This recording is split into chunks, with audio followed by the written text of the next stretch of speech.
Pipi dlhá pančucha, Pipi sa hrá s policajtmi na chytačku. V malom mestečku sa čoskoro rozchýrilo, že vo vile Vilôčke býva samo 9-ročné dievčatko. Tetám a ujom v meste sa to vôbec nepáčilo. Všetky deti musia mať voľakoho, kto ich vychováva a musia chodiť do školy, aby sa naučili násobilku. Preto tety a ujovia rozhodli, že dievčatko z vily Vilôčky na skutku treba dať do detského domova. Istého pekného popoludnia Pipi pozvala Tomiho a Aniku na kávu a medovníky. Kávu podávala na schodoch verandy.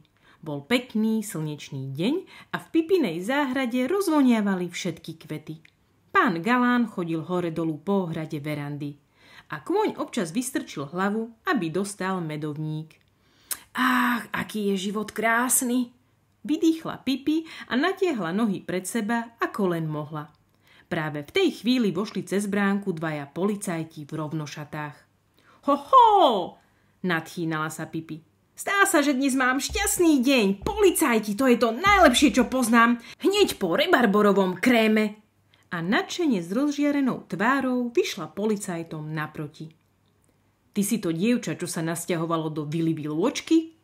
Opýtal sa jeden z policajtov. Kdeže by? Odvetila Pipi. Som iba malá teta, čo býva na 3. poschodí na 2. konci sveta. Povedala to len tak zo žartu. Ale policajti to vôbec nepokladali za žart. Okríkli ju, aby si svoje rozumy nechala na inokedy. A potom jej oznámili, že dobrí ľudia v meste sa o ňu postarali a vybavili jej miesto v detskom domove. Ja už mám miesto v detskom domove, odpovedala Pipi. Vraví, že to máš už zariadené? Opýtal sa jeden z policajtov. Kde je ten detský domov? Tu, povedala Pipi hrdo. Som dieťa a toto je môj domov, teda je to detský domov a miesta tu mám viac než dosť. Milé dieťa, zasmial sa policajt. Tomu ty nerozumieš. Musíš ísť do naozajstného detského domova, kde sa bude voľakto o teba starať. Môžem sa do toho detského domova nasťahovať aj s koňom? Nie, pravda, že nie, odpovedal policajt. Hneď som si to myslela, zachmúrila sa Pipi. A čo s obyčiakom? Kdeže by to predsa musíš aj sama pochopiť? Aha, povedala Pipi.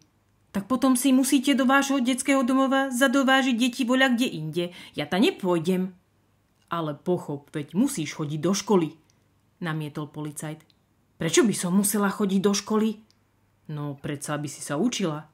A čo? Pýtala sa Pipi. Všeličo, povedal policajt. Množstvo potrebných vecí, napríklad násobilku. 9 rokov som si vedela poradiť aj bez básotilky, povedala Pipi. A zaobídem sa bez nej aj naďalej. Ale uváž, aké to bude pre teba trápne, keď nebudeš nič vedieť.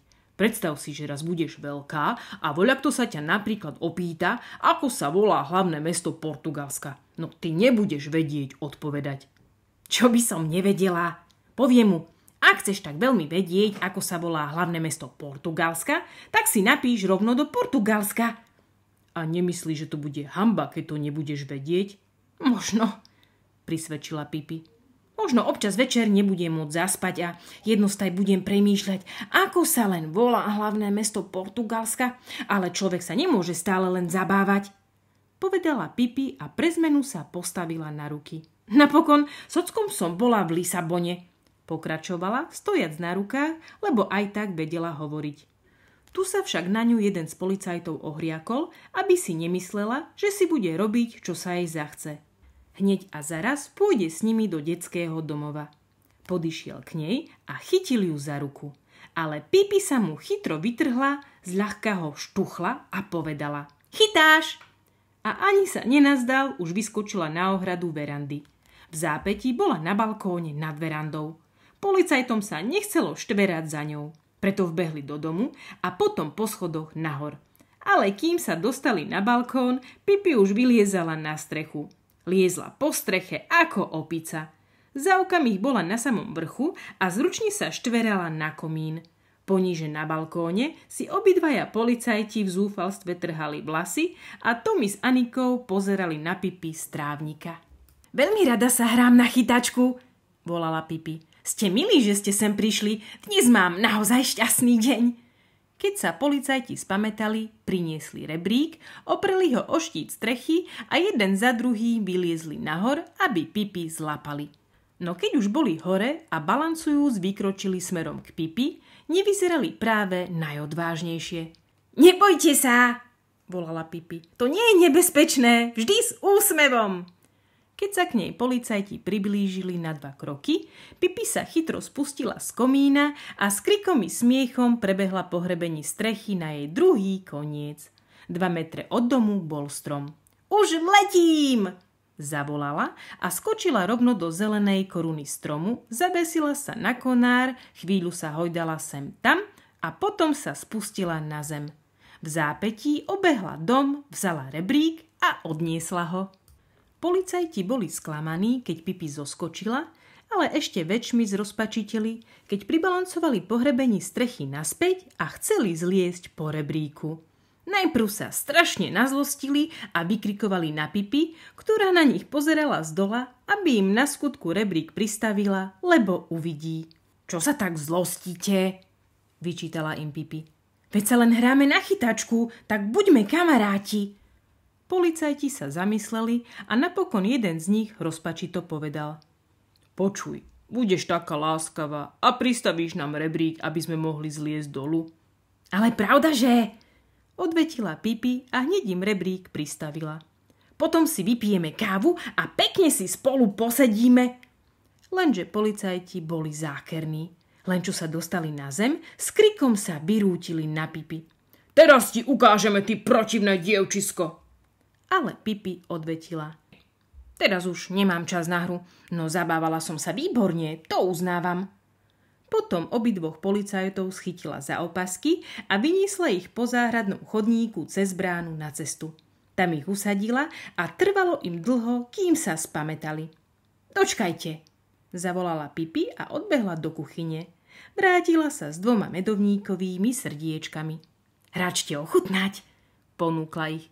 Nevšímajte si, že sú trochu pripálené. Na to sa vrátila k Tomimu a Anike, ktorí od prekvapenia len vyvaľovali oči. Ale policajti sa ponáhľali do mesta a všetkým tetám a ujom rozprávali, že Pipi si nezaslúži prístrešie v detskom domove. Pravda, o tom, ako chodili po streche, nehovorili. A tety i ujovia sa nazdali, že bude lepšie nechať Pipi naďalej vo vile Vilôčke. No ak bude chcieť chodiť do školy, musí si to zariadiť sama.